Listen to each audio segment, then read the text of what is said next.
area of the trail that day, but she did not go out on the trail. What she described is that she was driving by in her car to try to scope out how busy the trail was by just seeing how many people were parked in the parking lot. So she didn't go into detail. I'm assuming she was just sort of going about her business that day, but she would pass the trail periodically and check to see how busy it was in the parking lot. So she said she passed by it 3 or 4 times. It was a beautiful day, and she was driving around, and every time she went by, there were vehicles there.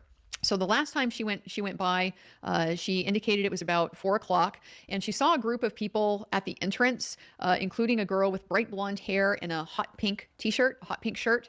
They were kind of talking in a group and seemed very stressed. And she put the time at about 4 to 4:30 because the sun was in the process of setting at that point in time. And so she had seen a kind of orange hue in the sky behind him when she passed him. She was heading east on that 300 North Road that we've heard about that goes back towards her home. So she continued on past the trailhead and saw a man a little bit further up who she described as being covered in mud and blood walking on the side of the road. So he was on the north side of the road walking back towards Main Street, so it would be westbound on 300 North, and she was then on the other lane, the opposite lane, going eastbound. So he was on the driver's side, meaning like she didn't have to, look through her passenger window to see him or anything like that. He was right there in her line of sight as she was driving by. So she had seen a kind of orange hue in the sky behind him when she passed him. For those of you that need a visual, I put a star where the Mears Trailhead entrance is.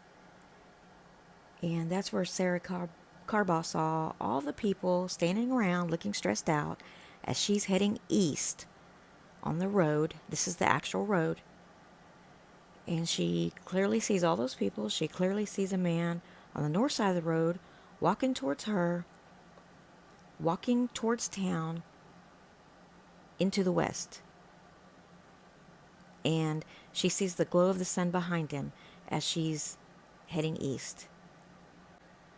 So she's clearly making things up. And also, what time did the sun set?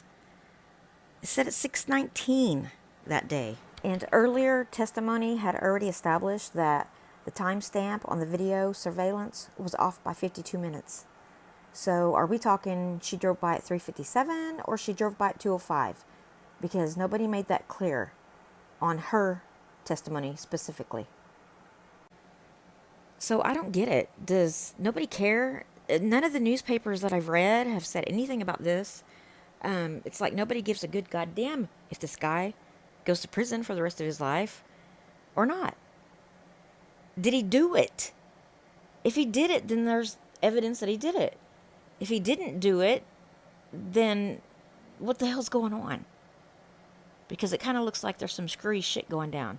I mean, like, something is very fucky up there in Indiana.